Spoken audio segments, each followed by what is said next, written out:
Om Shri Gurubhyo Namaha. Let's learn Shri Nataraja Shiva Bhagya Samriddhi Dashakam. This sloka contains 10 stanzas. Now we will learn the first one. Kanakasabhagata Kanchana Vigraha Kanakasabhagata Kanchana Vigraha Kama Vinigraha Kamatano Kama Vinigraha Kamatano Kanakasabhagata Kanchana Vigraha Kama Vinigraha Kamatano Kanakasabhagata Kanchana Vigraha Kama Vinigraha Kamatano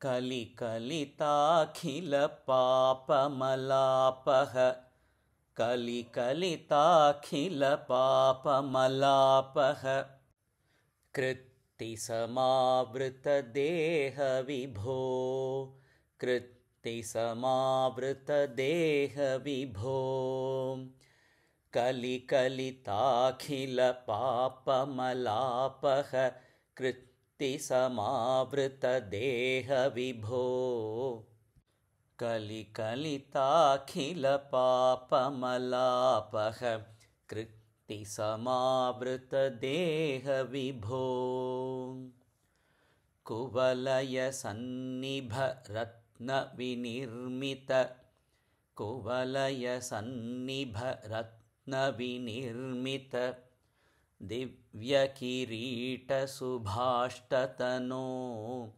Divya kirita subhashtatano Kuvalaya sannibha ratna vinirmita Divya kirita subhashtatano Kuvalaya sannibha ratna vinirmita Divya kirita subhashtatano Jaya Jaya He Natarajapate Jaya Jaya He Natarajapate Shiva Bhagya Samriddhi Muparjayame Shiva Bhagya Samriddhi Muparjayame Jaya Jaya He Natarajapate Shiva Bhagya Samriddhi Muparjayame Jaya Jaya He Natarajapate Shiva Bhagya Samriddhi Muparjayame. Now the whole stanza.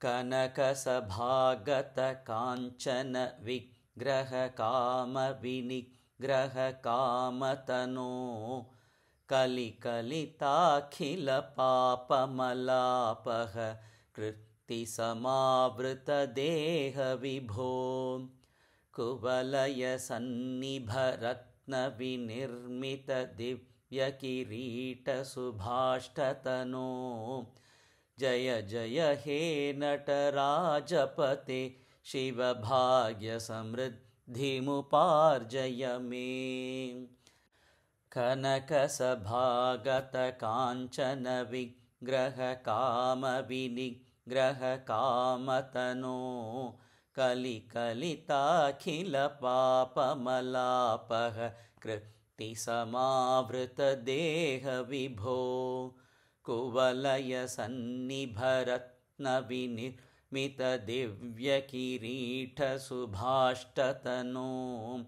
Jaya Jaya He Natarajapate Shiva Bhagya Samriddhi Muparjayame Jaya Jaya He Natarajapate Shiva Bhagya Samriddhi Muparjayame.